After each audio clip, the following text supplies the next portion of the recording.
kehidupan kampus mahasiswa baru atau biasa disingkat dengan PKKMB, atau mungkin masyarakat lebih kenal dengan perpeloncoan atau ospek, mestinya menjadi satu pengalaman baru yang menyenangkan yang akan selalu diingat seumur hidup bagi calon mahasiswa baru. Teman, lingkungan, status baru pasti akan disambut dengan sukacita oleh para mahasiswa baru ini dalam kegiatan pengenalan kehidupan kampus.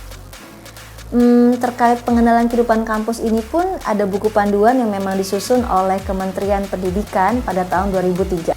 Tujuan dibuatnya buku panduan pengenalan kehidupan kampus oleh Kementerian Pendidikan pada tahun 2003 ini adalah untuk mempercepat proses pembimbingan di perguruan tinggi bagi mahasiswa baru dalam menerima materi baik akademik maupun non-akademik, dengan tetap tidak meninggalkan semangat pengenalan adaptasi tanpa kekerasan. Namun permasalahannya, kadang pada kenyataannya banyak beberapa kasus yang kita temukan bahwa tidak sesuai dengan yang disusun oleh buku panduan. Salah satunya menjadi perbincangan hangat di media sosial oleh warganet terkait beredarnya video ospek online yang diadakan oleh Universitas Negeri Surabaya atau UNESA. Memang betul sekali pada tahun ini mengingat pandemi yang masih melanda Indonesia, beberapa universitas mengadakan pengenalan lingkungan kampus atau ospeknya secara online, termasuk Universitas Negeri Surabaya ini. Di dalam video tersebut terlihat bahwa mahasiswa baru itu saat di ospek online mendapatkan bentakan dari seniornya karena tidak menggunakan ikat pinggang. Yang menjadi key point dari para warganet adalah kegiatan atau tindakan yang dilakukan oleh Komisi Disiplin atau Komdis dari UNESA tersebut dianggap terlalu berlebihan dan tidak memberikan manfaat bagi kepentingan dan pendidikan bagi si mahasiswa baru tersebut.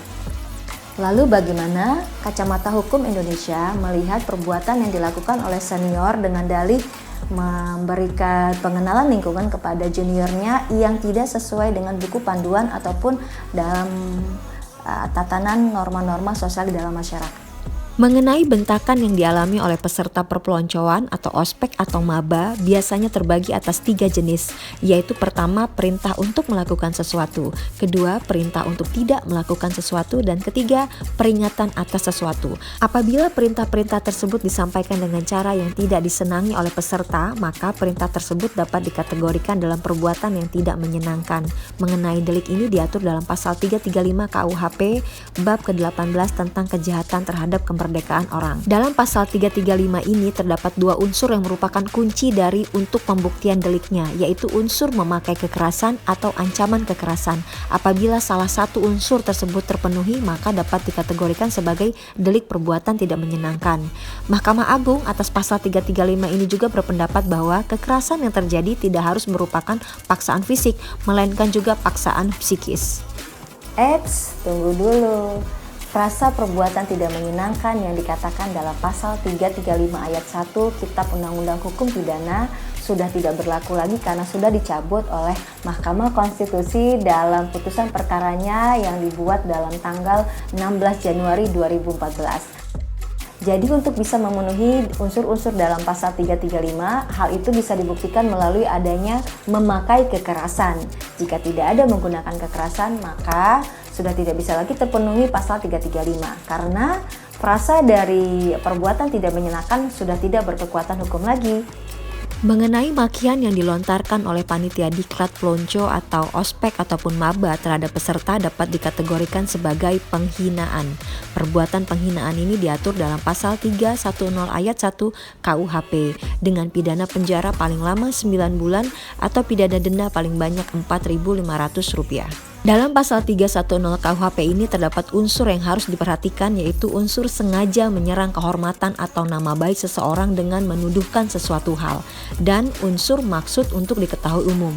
Jika unsur-unsur ini terpenuhi, maka dapat dikategorikan sebagai penghinaan. Delik penghinaan ini merupakan delik aduan, jadi tuntutan hanya bisa dilakukan apabila ada aduan yang disampaikan kepada kepolisian.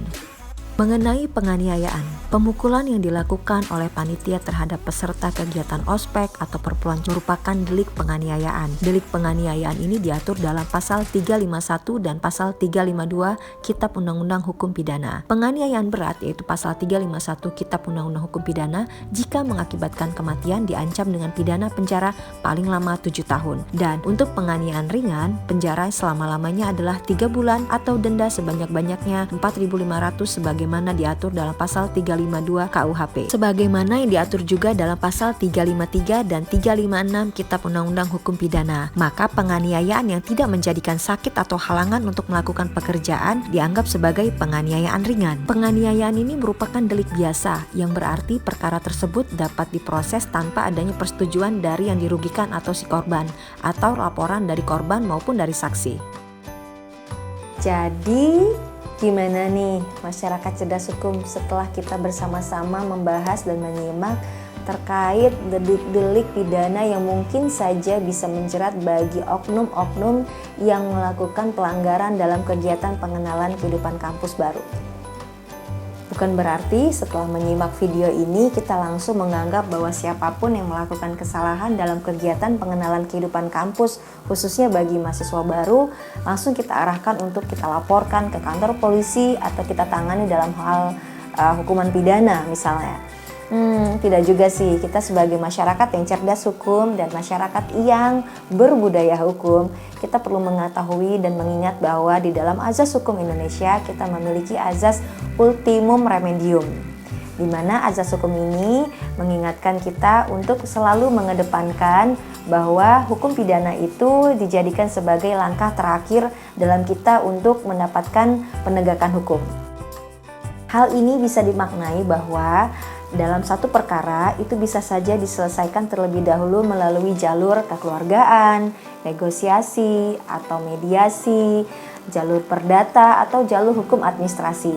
Jadi bagi si pelaku atau pelanggar hukum itu mendapatkan jera agar tidak melakukan lagi perbuatan melanggar hukumnya, dan bagi si orang yang dirugikan atau si korban juga mendapatkan keadilan untuk mendapatkan hukum. Jadi win-win solution dong.